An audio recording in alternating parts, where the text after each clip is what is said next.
Welcome to the program. Today we'll start this show with technologies in the farming sector. The production of coffee is involving and requiring meticulous care right from the farming through to harvesting, roasting, grinding and eventual packaging so as to maintain the best taste possible. Now, at a stakeholders meeting in Othaya, coffee farmers met and discussed the way forward in the production of the beverage. Similarly, there is a lot about coffee that we as the consumers do not understand or know about. Issues of grading and the whole chain of value addition. But whenever you take time to sip that mug of hot steaming coffee, does it ever occur to you what perhaps the production of the beverage entails? As one coffee technologist explained to us during a coffee farmers consultative meeting in Othaya, the size of the berries greatly influences the taste. The larger the berries, the better the quality. The best being this AA grade. It is noticeably larger than the rest of the seeds displayed at the Kimathi University stand. During the cupping, that's why we arrive at the 7 grades of coffee, where we have E grade, AA grade, AB, PB, double T, and T, all the 7 grades. The best grades you're going to realize are the heavier, the larger sized grades. Good husbandry practices will give the farmer the best quality, and this will of course translate to better profits. Othaya Farmers Cooperative Circle prides itself in being the first farm to mill its own coffee, having purchased a coffee milling machine, and now they are producing and packaging their own coffee. Although the sales of their coffee have been minimal, they are planning to roll out the branded packages in the supermarkets soon. This is taking value addition to newer heights as coffee farmers often lose out on profits to middlemen. We were the first cooperative started in Kenya to own a private coffee mill, our own. Fully owned by the cooperative, and after meeting for about 2 years, we decided to move a step further. And right now, as we are talking, we are roasting, grading, and packaging our coffee.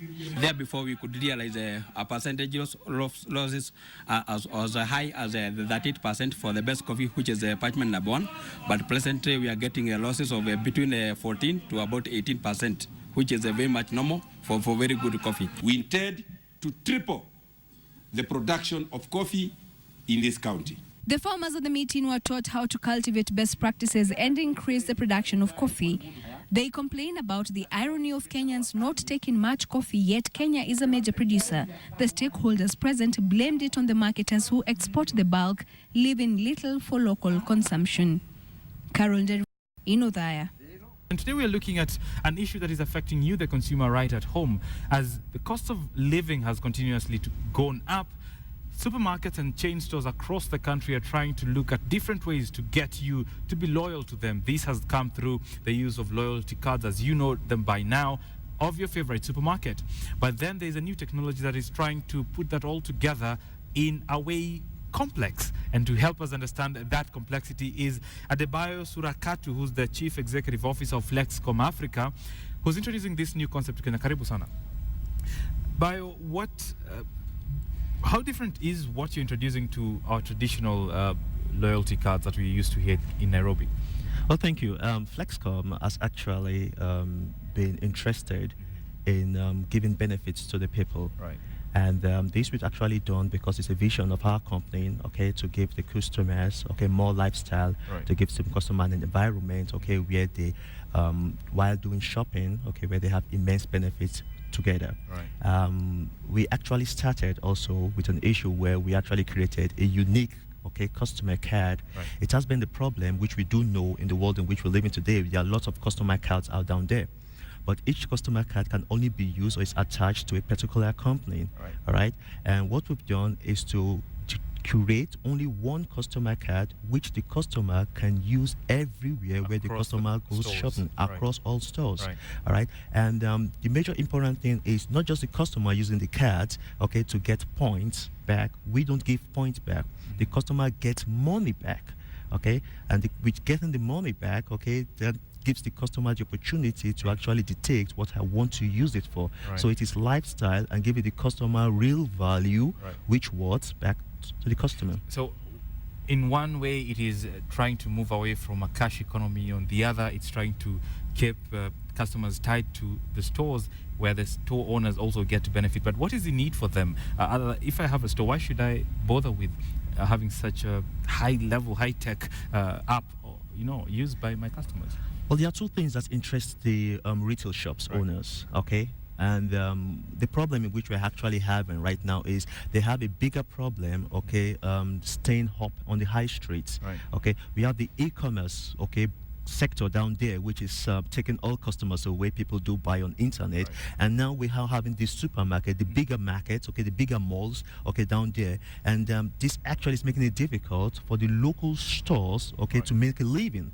All right, and so they need to be supported. They need a technology which is simple, which they can adopt for them to actually get back on the pole position, and this is what Flexcom has done. You've mentioned about simplicity. How exactly does this work? Do I need a smartphone? I mean, how exactly, who is eligible for this service? Now, what Flexcom did, okay, was to create a mobile application. We call it the Flex app. Okay. Now, each customer can actually, okay, download this mobile application for free. Correct. Okay, or this mobile application, Flex app, can be given out through the local stores who are actually connected to the Flexcom model. And once the customer downloads this Flexcom, it goes with it to the local shop at all Flexcom accepted terminals. So after I purchase a product and pays the currency for the product, okay, the Flexcom terminal generates a QR code, a quick response code. And with the help of the mobile application, the customer can scan this QR code. While doing that, within 0.005 seconds, transaction is being done, which means it gets its loyalty Flex monies, okay, back onto the mobile application. So this makes him to use this app on every stores, okay, around the community, and he always get money back while spending. Right, and of course we'll be getting back to that discussion in regards to Flexicom, and I'll be asking you about how local stores are expected to absorb this particular technology, but we'll be getting back to that in a little while. Right, many thanks. Kamche Menza in Nakuru, and back to our discussion about your final question as we wrap this interview is that, do you expect some kind of friction coming from the local store owners? Because, I mean, it is these loyalty cards that have enabled them to have some kind of loyalty, per se, with part of the clientele. Do you expect some bit of friction when you introduce this product in Kenya? Yes, well, with our high-end technology, we actually giving the local retail stores or the local retail owners the opportunity for them to have more customers, okay? And getting more customers automatically skyrockets their revenues. Now, what we did is to give them a huge high-end technology, which gives them the opportunity to always geo-target their products to the customers in real time. Now, we do this through a video mail technology, okay, which the retailers, they have a terminal, a Flexcom mobile commerce terminal, which they can actually send their products directly onto the mobile application of the customer. And this makes actually a very huge awareness for them to know about the local store in any particular vicinity, and customers goes down there. So your expectation is that it will be a welcome innovation to the local store owners in Kenya? Exactly. Right. Asante sana Bayo Surakatu, who's introducing a new form of shopping in the country. It's called Flexcom, basically Flexcom technologies that will be rolled out in most of the local supermarkets. That has made up part of our afternoon business chat. We'll take a short commercial break to pay the bills, but more news after this break. Helping hand, someone who understands, someone who's always there, someone who always cares. My brother, make you listen. This no be line, a true story. Unity Bank don't come again, yeah. Simple banking for easy life. What do we define? Unity. What do we need, yeah? Banking is easy. Welcome to Unity Bank. For your education, bank will be your partner. Bigger and better, stronger and higher. We be your friend and your partner. Unity Bank don't recharge, yeah. We they make people jolly. Banking don't easy. Succeeding together, growing together. For your education, bank will be your partner. Welcome to Unity Bank. Unity Bank, succeeding